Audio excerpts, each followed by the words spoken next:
How's it going, everyone? And welcome to another video. Today we're going to be looking at how you can get your hands on the 2 new artifacts that have been added in Season 10, the Nighthaven expansion. We'll also look at the new way of obtaining the previous artifact that was available on the Season 9 Season Pass, as well as a quick look at all the updated artifacts that were adjusted this season. But first, please consider giving the video a like and subscribe to the channel. It helps out massively. Now, let's get into it. The Nighthaven expansion is upon us, and it comes packed with tons of new features and activities, but artifacts did have to take a bit of a backseat this time out, unfortunately, only seeing 2 new ones added. However, they did go back and massively update a ton of the older artifacts to make them more viable. But let's look at what's new. I'll start with the new Season 9 artifact drop activity, then I'll jump into the new ones, quickly showing you what activity drops them, how to get to said activity, and a little bit about what makes said artifacts so unique. Then, we'll quickly go over the remastered artifacts, showing you what's changed since they were first released. I'll also show you an image of every artifact. As I'm talking about them, they'll let you see all of the other bits of information about them. If you'd like a more in-depth explanation of all of the artifacts in New World, including what I think of them, what they're good for, and how difficult they are to obtain, check out my series Artifact Hunter, which will be linked in the video description and at the end of this video. You can follow me along my journey to obtain every artifact there is in New World on a fresh account, while I document how long it takes me to obtain each one. Also, if you're looking for a specific artifact that isn't included in the 2 new ones seen on screen now, I'll add another link to a website I put together called New World Guides. From there, you can click on whatever artifact you're looking for on the artifact list, and it'll be shown how to obtain it. Every artifact that's currently out in New World is on there, sorted by what type of artifact they are, so you'll for sure be able to find what you're looking for over there. If you're looking for anything in particular in this video, feel free to use the timestamps below to jump ahead to it. But if you're here to check out all the new artifacts, let's get going. Starting with a new way to get the Season 9 artifact that can no longer be obtained from the previous Season Pass, and that's the Greatsword artifact Crescent Wave. This artifact can now be gotten from completing major level 65 plus breaches. So, if you want to get it, go join up some portal runs in high level zones, and you should have this bad boy in no time at all. The artifact is given to you when the breach is completed, not from the reward caches, so you can save them and open them up 2 times a day for the bonus gold sacks if you wanted to. Now, let's go over the new artifacts that dropped with Season 10, starting off with the artifact that can be earned from the free version of the Season 10 Season Pass, and that's the Hatchet artifact, Incinerating Hatchet. This is a really great hatchet that comes with a unique infixed perk of combustion that makes it so when you hit a target with a ranged hatchet attack, you inflict combustible. Once you get 3 stacks of this on a target, your next range hit will trigger an explosion, consuming the stacks and dealing a burst damage to all targets in said area, dealing 100% weapon damage. Along with that, you get a weapon mastery skill slot and an offense skill slot as well to choose 2 perks of your liking, and the 2 fixed perks of mortal aggression and disdain infliction. Overall, a very solid hatchet for those of you who like to toss your axes at your opponents. This artifact is unlocked from level 20 of the free version of the Season 10 Season Pass. New ways to obtain this artifact will become available with Season 11. Next up, we have the bow artifact, Contagious Plague, and boy does this thing look powerful. This bow comes with a unique infixed perk of Contagion that makes direct hits with Poison Shot trigger a vortex, which will pull in nearby enemies, and then spawn a 5-meter infected cloud that'll follow the target hit for 10 seconds, inflicting all nearby targets with 25% poison damage every second while inside. This alone sounds very OP, but you also get a weapon mastery skill slot and an offensive skill slot as well to choose 2 perks of your liking, and the 2 fixed perks of Plagued Strikes and Disdained Infliction. If you like using Poison Shot, I think this artifact will turn you into a monster. To get this bow, you have to kill the level 75 open world boss, Udu, over in Nighthaven.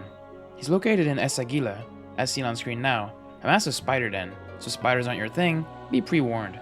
There's a long winding entrance to get in here, or you can just drop in from the rocks above, like seen on screen, after teleporting into the Church of the Last Days fast travel point and running a bit south.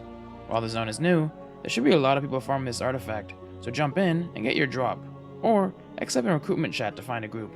He spawns every 6 minutes, so you shouldn't have to wait very long to get your hands on this beast.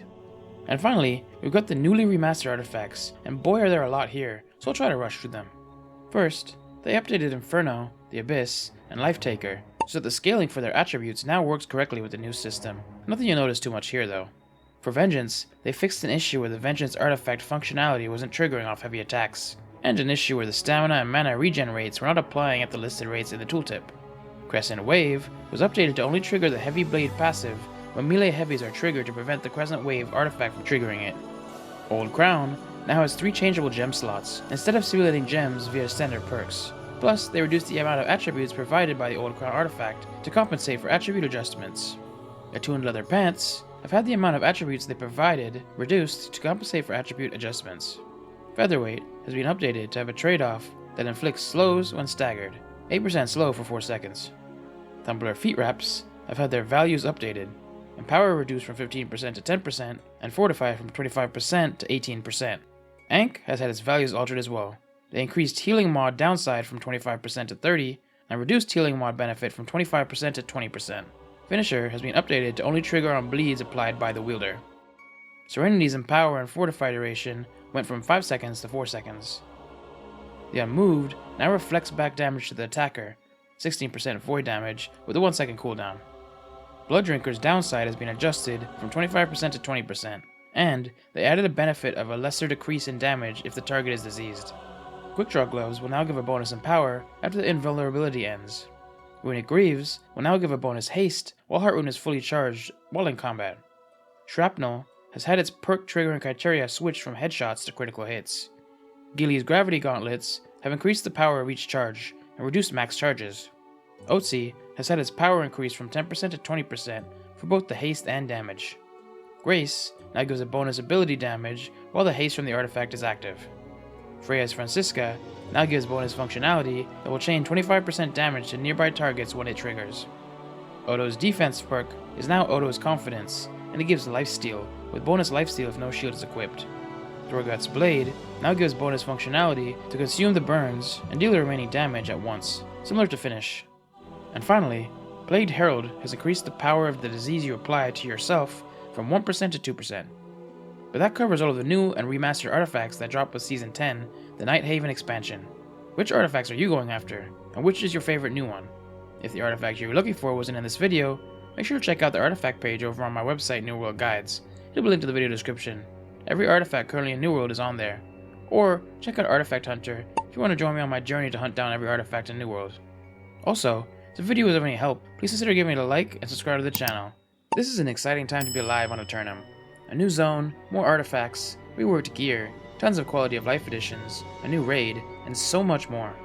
Plus, the Rise of the Angry Earth expansion is also now free for everyone, so if you didn't already have that, you have even more free content.